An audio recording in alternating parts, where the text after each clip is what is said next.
On May 2nd, NASA picked SpaceX as the one of the mission providers for Lunar Landing project, together with the main competitor Blue Origin. For that means SpaceX revealed Starship SE, special edition version with the all-new design for the mission to the moon. It will have no flaps or heat shielding needed for Earth returning. The core thing of the all-new design is landing leg system. Here is what Elon Musk said to explain Lunar Landing project. The thing that concerns me most right now is that unless we improve our rate of innovation dramatically, then there is no chance of a base on the moon or a city on Mars. I mean, technically we could send people around the moon on Dragon, but I'm not sure we'd want to.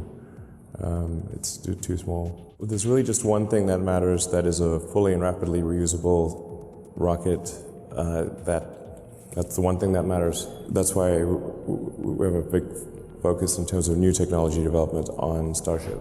And Starship needs to be fully and completely reusable, but that's crucial for getting to Mars. The moon is neither here nor there. We were going to make it out of advanced composites, and the advanced composites, they cost like $60 a pound, or $60 a kilogram, like a little more than that, maybe $130 a pound. And there was 60 to 120 plies for the tank. It was taking forever. We weren't making good progress. Cost crazy money. And I was like, okay, you know what's easy to weld? Steel. Steel is really easy to weld. Steel, especially 301 full hard steel, couldn't be that heavy because the original Atlas had a very good mass fraction. Essentially, we want to make our current vehicles redundant. We want to have one system, one booster and ship that replaces Falcon 9, Falcon Heavy, and Dragon. All the resources that are used for Falcon 9 Heavy and Dragon can be applied to this system. That's actually extremely important for making a light spaceship.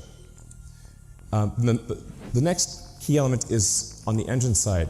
We have to have an extremely efficient engine. The Raptor engine will be the highest thrust-to-weight engine, we believe, of any engine of any kind ever made. We already have now 1,200 seconds of firing across 42 main engine tests. In order to land on places like the moon, where there is no atmosphere, and certainly no runways, or to land on Mars, where the atmosphere is too thin to land, even if there were runways, to land with a wing, you really have to get propulsive landing perfect.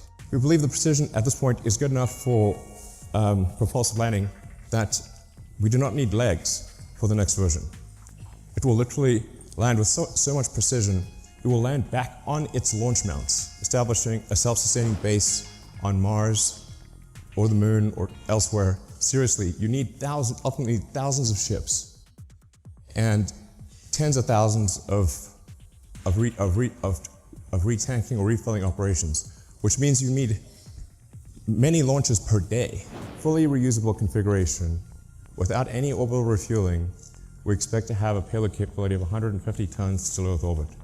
And that compares to about 30 for Falcon Heavy, which is partially reusable. It's really quite a big vehicle. Main body diameter is about 9 meters or 30 feet. It's just the basics about the ship: 48-meter length. Dry mass we're expecting to be about 85 tons. You've got the engine section in the rear, the propellant tanks in the middle, and then a large payload bay in the front. That payload bay is actually 8 stories tall. In fact, you can fit a whole stack of Falcon 1 rockets in the payload bay. Depending on whether you're landing or you're entering a planet or a moon that has no atmosphere, a thin atmosphere, or a dense atmosphere, and depending on whether you're re-entering with no payload in the front, a small payload, or a heavy payload, you have to balance the rocket out as it's coming in. The delta wing at the back, which also includes a split flap for pitch and roll control, allows us to control the pitch angle despite having a wide range of payloads in the nose and a wide range of atmospheric densities. It was necessary in order to generalize the capability of the spaceship such that it could land anywhere in the solar system. The cargo area has a pressurized volume of 825 cubic meters, really is capable of carrying a tremendous amount of payload. You could conceivably have 5 or 6 people per cabin if you really wanted to crowd people in. I think mostly we would expect to see 2 to 3 people per cabin. In the fuel tank are header tanks. So when you come in for a landing, your orientation may change quite significantly, so you can't have the propellant just slushing around all over in the main tanks. You have to have the header tanks that can feed the main engines with precision. So that's what you see immersed in the fuel tank. The ship engine section consists of vacuum Raptor engines and T-level engines. All 6 engines are capable of gimbaling. The engines with the high expansion ratio have a relatively smaller gimbal area or gimbal range and a slower gimbal rate. The center engines have a very high gimbal range and can gimbal very quickly. And you can land the ship with either one of the center engines. If one of the center engines fails at any point, it will be able to land successfully with the other engine. And then within each engine, there's a great deal of redundancy. We want the landing risk to be as close to zero as possible. Sea level engines are about a 330 ISP at sea level. The upper stage engine is 375. Now, this is version 1. And then for refilling, where you just saw, the 2 shifts would actually mate at the rear section. They would use the same mating interface that they used to connect to the booster on liftoff. We'd reuse that mating interface and reuse the propellant fill lines that are used when the booster is, when the ship is on the booster. And then to transfer propellant, it becomes very simple.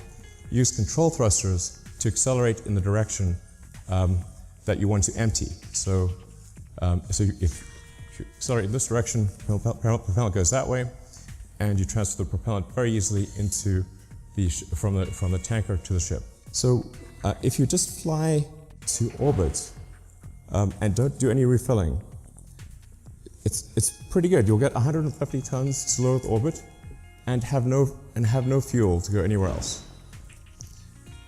However, if you send up tankers and refill in orbit, you can refill the tanks all the way to the top.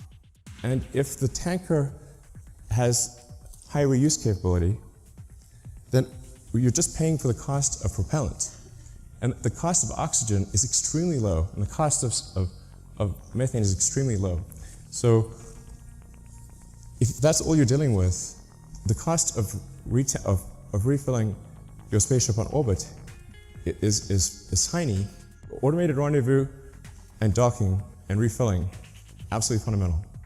In the long term, you can use solar power to extract CO2 from the atmosphere, combine it with water, and produce fuel and oxygen for the rocket. So the same thing that we would do on Mars, we could do on Earth in the long term.